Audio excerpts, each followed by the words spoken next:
Good day all. Ira Epstein of Linn Associates with your agriculture wrap-up for this Wednesday. And we are now at March 11th, 2020 at 1:53 p.m. Central Time.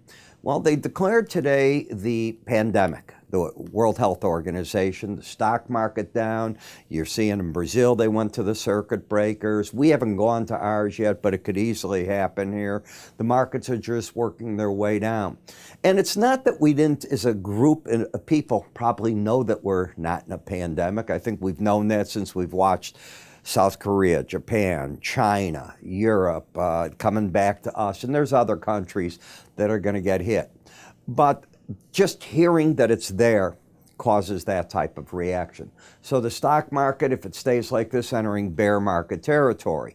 Now the grains are being resilient, but believe me, who's wanting to buy these is the bigger problem. I'm not saying you shouldn't. I'm just saying buying anything right now, it's pretty much a sea of red on these boards, as you can see. Your cotton was up, the cocoa was up, but everything else pretty much down. The dollar has recovered a little bit. And of course, the yen, as people are looking for safe havens in bonds and notes. Well, actually, the note is lower, so I even take that back. So the market in a sea of red. Now, as we take a look at soybeans, down 15.5 so far for the week. Market is under some key support areas. We've been talking about that. And if anything, you've got to be scared that everything accelerates just for lack of demand. The other part of the equation, there is what's called a FAR curve. If you get my newsletter, I wrote about it this morning. It's how a virus works. It's a bell curve. So it starts up, comes and goes down. So in that, the U.S. is probably here, coming up towards the top of that curve. Italy's probably near that top right now, and China's coming down the other side. So that could create in Chinese parts a little bit more demand for our grain. We've been seeing some cargoes recently sold of soybeans. We think it's China that's been doing the buying, and it'll be gradual. Why should they bid the market up when the market's coming to them? Something you got to think about. On the chart, you've got bear action here. You've got a gap in the chart that hasn't been filled. If the market were to have a gap under that low, be careful. That could be very bearish sign. I'm not saying it'll happen. It would be a breakaway and then a runaway gap, but I'm not saying that's the case. What I am saying is you're in a downtrend. You've reconfirmed with the idea of lower highs and a lower low. To break that, you've got to get up and over 885. When you take a look at moving averages, we've spent the last 4 days under the 18-day average of closes, so the bias is down. So I have the 18-day average here, the 100 there. Where could support be? It could be at the lower Bollinger Band, which is what you're rubbing against right now. That has been able to hold the market so far, but you've got to remember you're in a panic state of mind in many people as they're nervous about how bad is this situation going to get? Is it going to be, there's talk that it could be 75 to 150 million Americans could come in contact or get coronavirus. I'm not necessarily talking having to be hospitalized. And that's what you got to be worried about when you make these statements. I'm repeating what I heard, but I'm pretty confident they're not talking hospitalized. They're talking we could come into contact with the virus. Maybe you test positive. It doesn't mean the symptoms come out. You're then looking at momentum. It's oversold. As a chartist, you're pushing on the down Bollinger Band, trying to push the, if you will, the support of the market to lower levels. You can negate that by getting at any point over the 885 level and you're oversold.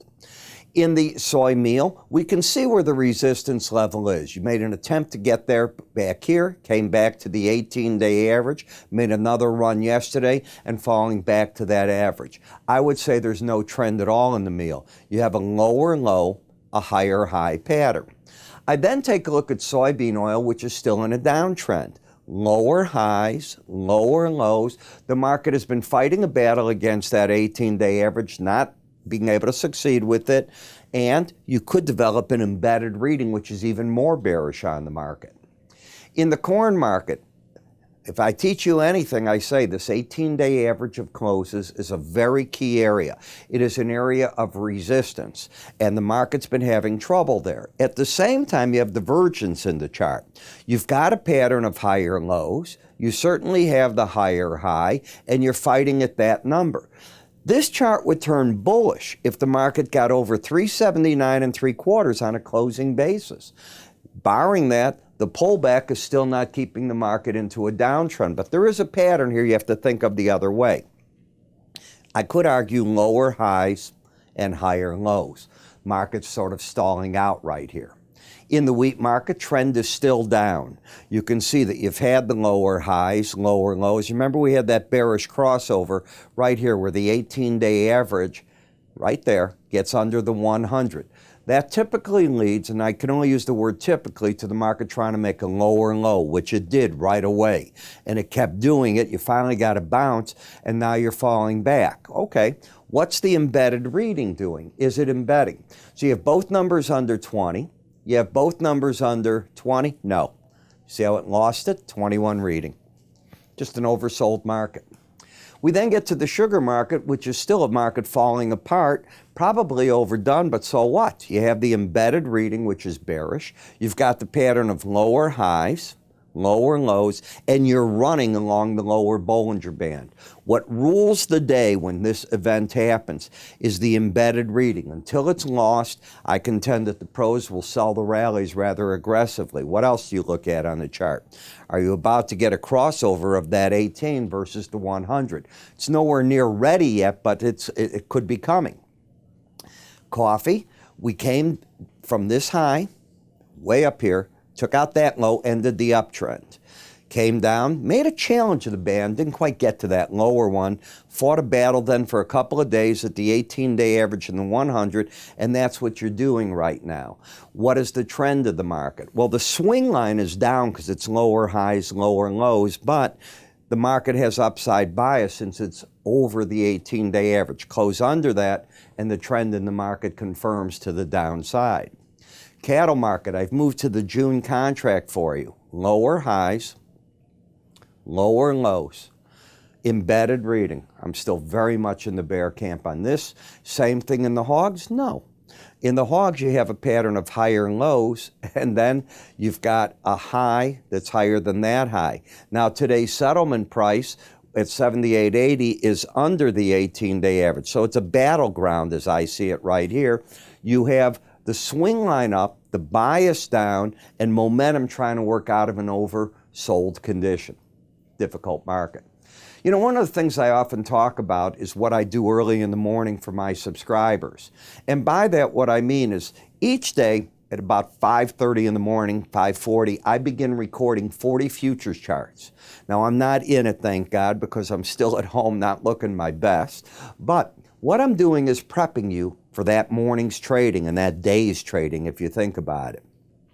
I'm going to give you my trade ideas. I'm going to tell you what I've read about what's going on, be it Asia, Europe, back to America. We're going to discuss what big reports are coming out, if any, that day. We're going to discuss technical analysis, and I'm going to give you specific entry, exit, and trade ideas. Will they be working? Some do, some don't. But the one thing you're going to get is maybe it gives you that boost of your own confidence level to make the trade you've been thinking of. And I cover all these different markets in a very specific manner, this exact sequence, because we have a slide bar on our website on this video.